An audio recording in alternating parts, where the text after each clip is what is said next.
নন্দীগ্রামে এরাই আমার ভগবান, মনোনয়নপত্র জমা দিয়ে মন্তব্য শুভেন্দু অধিকারীর। 2026 বিধানসভা নির্বাচনের মনোনয়নপত্র জমা দিয়ে শুভেন্দু অধিকারী 21 সালের জয়ের অন্যতম কারিগরদের নিয়ে বড় মন্তব্য করলেন। রাজ্য রাজনীতির পালাবদলের ইতিহাস লেখা নন্দীগ্রামে 2021 সালে মমতা ব্যানার্জিকে হারিয়ে ভোটে জয়লাভ করেন শুভেন্দু অধিকারী। সেবার মমতা ব্যানার্জির কাছে লড়াইটা অনেক শক্ত ছিল শুভেন্দু অধিকারীর, কারণ মমতা ব্যানার্জির সঙ্গে ছিল সংখ্যালঘু ভোট। কিন্তু তা সত্ত্বেও জয়লাভ এসেছে শুভেন্দু অধিকারী নন্দীগ্রামের পিছিয়ে পড়া সম্প্রদায়ের মানুষদের জন্য, তাই তাদের ভগবান তুল্য মনে করেন তিনি। 21-এও আমাকে শুভেচ্ছা আশীর্বাদ উনি আমার থেকে বড় ভাই দিয়ে গেছিলেন।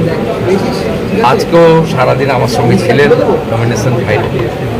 আমি সকালে মাননীয় স্বরাষ্ট্রমন্ত্রী অমিত শাহের ফোন পেয়েছি, মাননীয় ভূপেন্দ্রজির ফোন পেয়েছি, শ্রমিক ভট্টাচার্যের ফোন পেয়েছি এবং জেপিএস রাঠোর দিলীপ দা আমার সঙ্গ দিয়েছে। আমি আমার 2026-এর ভোটের দামামা বেজে গিয়েছে। 30 মার্চ হলদিয়া মহকুমা শাসক দপ্তরে নিজের মনোনয়নপত্র জমা দেন শুভেন্দু অধিকারী। সঙ্গে ছিলেন বিজেপির জেলা নেতৃত্ব সহ নন্দীগ্রামের শহীদ পরিবারের লোকজন এবং কেন্দ্রীয় মন্ত্রী ধর্মেন্দ্র প্রধান। মনোনয়নপত্র জমা দেওয়ার আগে হলদিয়া একটি বিজয় সংকল্প সভা করেন। সেই সভা থেকে মিছিল করে মহকুমা শাসকের দপ্তরে আসেন শুভেন্দু অধিকারী, সঙ্গে ছিলেন দিলীপ ঘোষ। এদিন দুই নেতাকে দেখা যায় খোশ মেজাজে। মনোনয়নপত্র জমা দেওয়ার পর বেরিয়ে শুভেন্দু অধিকারী নন্দীগ্রামের মানুষদের ভগবান বললেন। তিনি বলেন, 2021-এ মনোনয়নপত্র জমা দিতে এসেছিলাম মিছিল করে, 2026-এ মিছিল করে মনোনয়নপত্র জমা দিতে এসেছি। সাধারণ মানুষ উৎসাহিত এখনই এই দুর্নীতিবাদ সরকারকে উপড়ে ফেলতে। জয় হবে নিশ্চিত। 2021-এ মমতা ব্যানার্জির সঙ্গে লড়াইটা কঠিন ছিল, কারণ ওনার সঙ্গে ছিল সংখ্যালঘু ভোট, সংখ্যালঘু অধ্যুষিত ভোট বুথগুলিতে। আমাদের ঋষিবাবু সহধর্মিনী দিদি এটা নিয়ে 5 বার 9, 14, 16, 21, 26।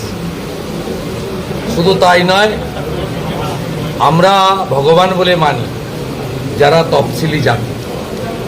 আমার নমিনেশনের সেটে প্রত্যেকবার একজন তফসিলি জাতি থাকে। এবারেও আমাদের নন্দীগ্রাম একের লিড পান, কিন্তু পিছিয়ে পড়া সম্প্রদায় এলাকার বুথগুলিতে আমাকে সম্পূর্ণ আশীর্বাদ করেছে, আরো বেশি লিড দিয়েছিল। নন্দীগ্রামের ওইসব মানুষজন আমার কাছে ভগবান। এর পাশাপাশি শুভেন্দু অধিকারী ভবানীপুর বিধানসভা কেন্দ্র নিয়েও মন্তব্য করেন।